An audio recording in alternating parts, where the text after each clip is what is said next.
ओम नमः शिवाय। दोस्तों, स्वागत है आपका अपने चैनल मदर अर्थ योगी की यात्रा पे। सर्वप्रथम दुर्गा पूजा की ढेर सारी शुभकामनाएं आप लोगों को मेरे तरफ से। माँ शक्ति की आराधना चल रही है। ये 10 दिनों का जो त्यौहार है माँ शक्ति के आगमन की, उनमें हम मानव अपने अंदर की शक्ति को जानने का प्रयास करते हैं, सिंचित करते हैं। और पूजा का, फास्टिंग का या जो रिचुअल्स निभाते हैं 10 दिनों तक, इसका परिणाम क्या होना चाहिए ये मैं आप लोगों पे छोड़ती हूँ। क्या आउटकम होना चाहिए, क्या फल मिलने चाहिए। 2 तरह के परिणाम होते हैं। एक तो अपने जो परिवार, समाज और जो ज़रूरतें हैं उनको पूरी करने के लिए माँ की मन्नत मानते हैं और उनकी आराधना करते हैं, पहली। दूसरी, अपने जो उनसे बड़े जो सिद्ध संत गण हैं, जो साधक हैं, वो अपने अंदर की एनर्जी को, अपने अंदर की शक्ति को पहचानने का एक माध्यम ये दुर्गा पूजा उनके लिए होता है। ये साधारण जनजीवन से अलग हटकर इनकी पूजा पाठ होती है, क्योंकि ये जो साधक होते हैं और जो अपने अंदर के तंत्र को जानने का प्रयास करना चाहते हैं, क्योंकि उसी तंत्र में शक्ति छिपी है। माँ के 10 महाविद्या की शक्ति छिपी है। हमारे जितने बॉडी पार्ट्स हैं और हमारे अंदर जितने बॉडी पार्ट्स हैं, उन सभी बॉडी पार्ट्स का अध्यात्म में बहुत महत्व है। और उन्हीं बॉडी पार्ट्स पर काम करने को, इनर वर्क करने को हम लोग साधना कहते हैं। क्योंकि हर एक बॉडी पार्ट्स जो हैं उनका महत्व उन्हें समझ में आता है जब वो साधना पे उतरते हैं। तो अपने अंदर की जितनी सारी तंत्र हैं वो समझ में आता है। तो इसे तांत्रिक पूजा भी कह सकते हैं, क्योंकि जो मन के द्वारा पूजा होती है और जो अपने शरीर के साथ साधने की प्रक्रिया होती है, वो असल में तंत्र कही जाती है। तो अपने शारीरिक तंत्र के साथ हम माँ की आराधना को करते हैं, अपने आप को साधक साधते हैं, क्योंकि वो अपनी ऊर्जा को पहचान सके, अपनी शक्ति को पहचान सके। 10 महाविद्या जो हैं वो अपनी शक्ति, अपने स्वरूप को रिवील कर सके साधकों में। इसलिए साधक प्रयासरत रहते हैं अपने अंदर की शक्ति को पहचानने के लिए। और जो सामान्य पारिवारिक सामाजिक लोग होते हैं, सामान्य वर्ग के लोग, वो दीप जलाते हैं, फास्टिंग करते हैं, रिचुअल्स करते हैं। उनकी पूजा जो होती है वो एक उनकी सृष्टि के जो संचालन होती है उनको व्यवस्थित बनाने के लिए माँ महामाया काम करती है वहाँ पे। तो माँ महामाया जो है सबकी मन्नत जो होती है वो भी पूरी करती हैं। और चूँकि ये आध्यात्मिक चैनल है दोस्तों, तो मैं यहाँ पे अध्यात्म की बात करूँगी, तंत्र की बात करूँगी। तंत्र की बात कैसे करूँगी कि जब आप आध्यात्मिक पाथ पे होते हैं तो इसकी जो मंजिल होती है वो स्वयं को जानना होता है। और स्वयं को जानने के बाद स्टिल हो जाना होता है, क्योंकि जितनी तरह के आप दुनिया में एक्ट करते हैं, जीते हैं या डील करते हैं समाज से, परिवार से, वो सब एक माया के तहत है। माया उनको चलाती है, ठीक है। और इन सब से अलग भी अगर आप अपने लिए सोचते हैं कि आखिर मैं कौन हूँ, मेरा पर्पस क्या है जन्म का, मेरे कार्य करने का पर्पस क्या है, तो ये जो है वो महामाया का काम है, देवी का काम है। महामाया तक पहुँचने के बाद वो देवी त्रिपुर सुंदरी तक, आदि शक्ति स्वरूप में माँ राजराजेश्वरी तक पहुँचा देती हैं। तो दोनों के पूजन के प्रणाली तंत्र अलग होते हैं कि आप अपने अंदर की एक साधक जब अपने अंदर की शक्ति को जानना चाहता है, हु एम आई, मैं कौन हूँ, क्या पर्पस है मेरे जीवन का और क्या उद्देश्य है, किस उद्देश्य से मैंने इस परिवार में, ऐसे परिवार में या उस जगह पे जन्म लिया। तो इसकी यात्रा जो है वो स्वयं की यात्रा होती है, जो शक्ति के बिना संभव ही नहीं है। चूँकि आप एक जीवन को जीते चले आए हैं और जीवन जीते-जीते जो आपको अनुभव मिले हैं, यही देवी के स्वरूप हैं, यही माया के स्वरूप हैं। लेकिन जो हमारे बॉडी में जो जब हमारे साथ जो चक्रा होते हैं, प्रत्येक चक्रा पर जब आप काम करते हैं, मूलाधार से लेकर सहस्त्रसार तक, मूलाधार और सहस्त्रसार तक के यात्रा के बीच में जो होती है वही आपकी आध्यात्मिक यात्रा है। सहस्त्रसार चक्र जिसको हम लोग सहस्त्रसार कहते हैं, और मूलाधार जो सबसे नीचे स्पाइनल में स्थित होता है। तो और इन दोनों मूल आधार धरती से लेकर ऊपर सहस्त्रसार आसमान तक पहुंचने के लिए जो यात्रा होती है उसे ही हम लोग जीवन कहते हैं।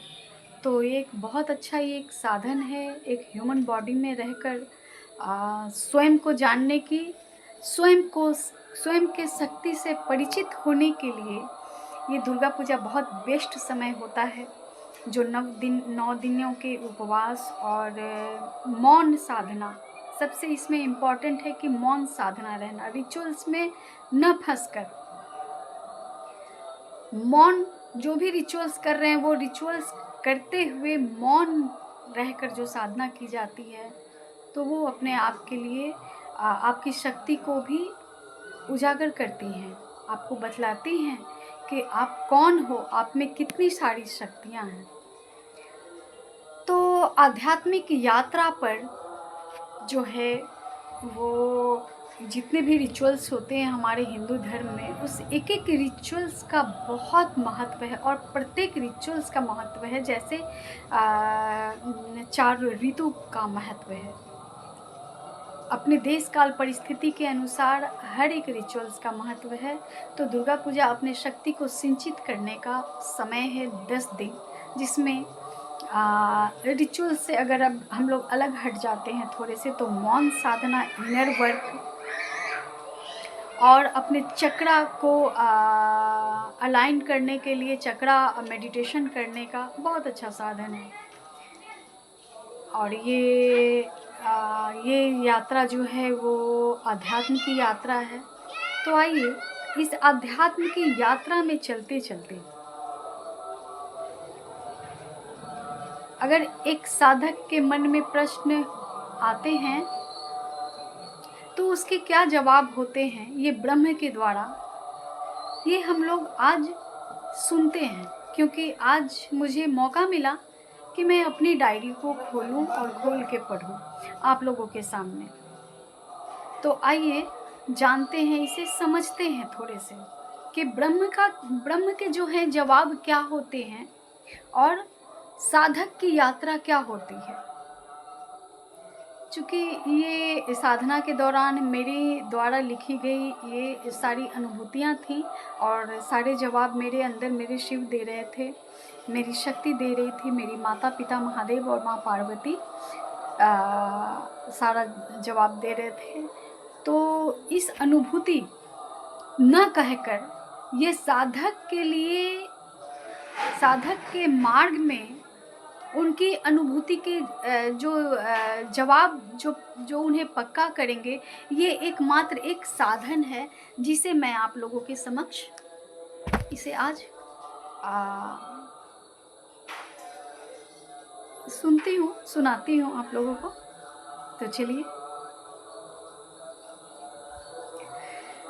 मानव से मानव के प्रश्न,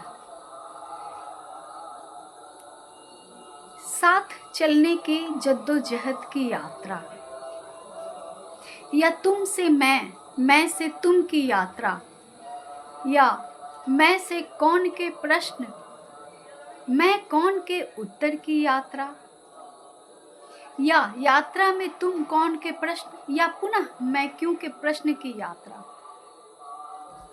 आप सभी साधक जानते हैं कि ये जीवन एक यात्रा है और ये यात्रा इस जीवन के बाद भी खत्म नहीं होती, अनंत काल तक अनंत काल से हम अपने कर्मों के अनुसार जन्म लेकर इस जन्म में भी आए हैं, और अपने कर्मों के और अपनी चेतना के अनुसार नेक्स्ट जीवन भी हम लोगों को उसी प्रकार से मिलेगा। तो कितने सारे प्रश्न होते हैं। आइए, मानव के प्रश्न पर ईश्वर के क्या जवाब हैं, ये जानना चाहते हैं हम सभी। मैं पर ब्रह्म परमेश्वर हूँ के जवाब। जब ये प्रश्न आता है दोस्तों,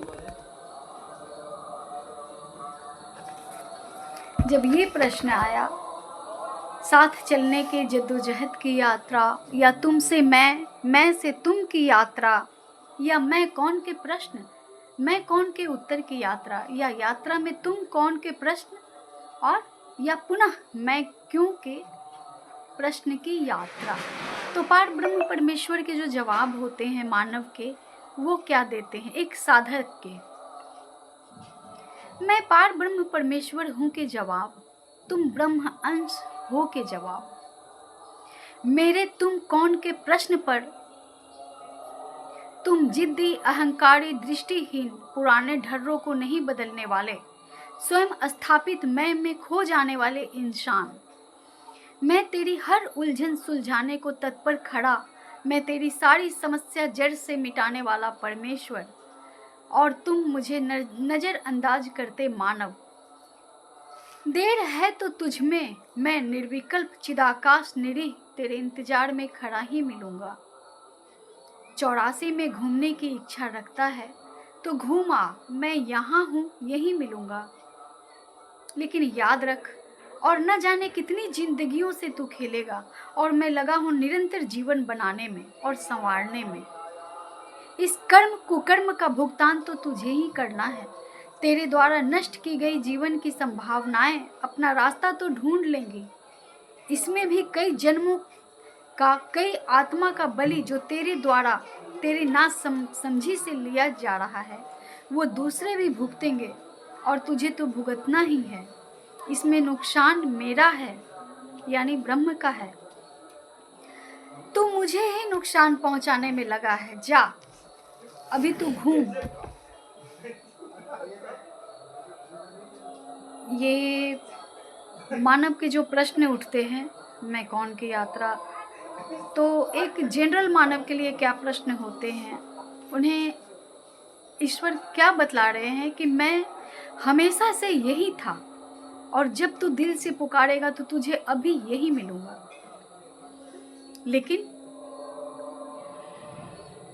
सभी और नासमझी के कारण जो क्रियाएं हो रही हैं, नासमझी के द्वारा या अपने अहंकार, क्रोध और लालचवश जो भी डिसीजन लेते हैं मनुष्य, उनका भुगतान उन्हें न सिर्फ अपने परिवार के बीच, न सिर्फ उन्हें पर्सनली और न सिर्फ परिवार के बीच, बल्कि समाज, देश, राष्ट्र और उससे भी ऊपर कई डायमेंशन तक वो चीज़ों को बिगाड़ती हैं।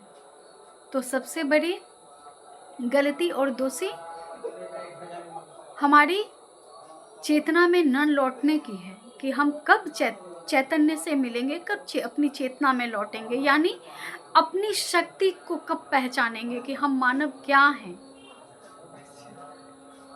छोटे छोटे चीज़ों में, नाराज़गी में, झगड़े में, हालांकि ऐसा नहीं है कि बात छोटी रहती है, छोटी तब होती हैं जब आप स्वयं को पहचानते हैं। कोई भी बात इतनी बड़ी नहीं हो सकती जो आपकी शक्ति से बाहर चली जाए। कोई भी परेशानी, कोई भी बातें, कितने भी आर्गुमेंट होते हो, कितने भी आपको रोकने की कोशिश होती रही हो, ये सब तब आपको समझ में आने लगता है जब आप अपने इनर वर्क से अपने आप को संवेदनशील करके, अपने आप को ईश्वर के प्रति पूरी तरह समर्पित करके, सरेंडर करके दोनों हाथ उठा देते हैं, तब वो परमपिता परमात्मा आपके हाथ को थामते हैं। तो ये करने के बीच में, मध्यस्थ में, हमें मौन में रहकर अपना इंट्रोस्पेक्शन करके, निरंतर मौन की यात्रा करके आध्यात्मिक पाथ पर चलने की ज़रूरत होती है। हाँ, इस आध्यात्मिक पाथ पे गाइडेंस ज़रूर मिलती है, हमारे गुरुओं से मिलती है, मेंटोर से मिलती है। कई बार जब आप आध्यात्मिक पाथ पर चलते हैं ना दोस्तों, तो एक चींटी भी आपको ज्ञान ही देती है। अगर आपके जीवन में जो भी चीज़ आती है वो सब आपको आपकी यात्रा तक पहुंचाने के लिए आती है, चाहे वो प्रेम हो, चाहे वो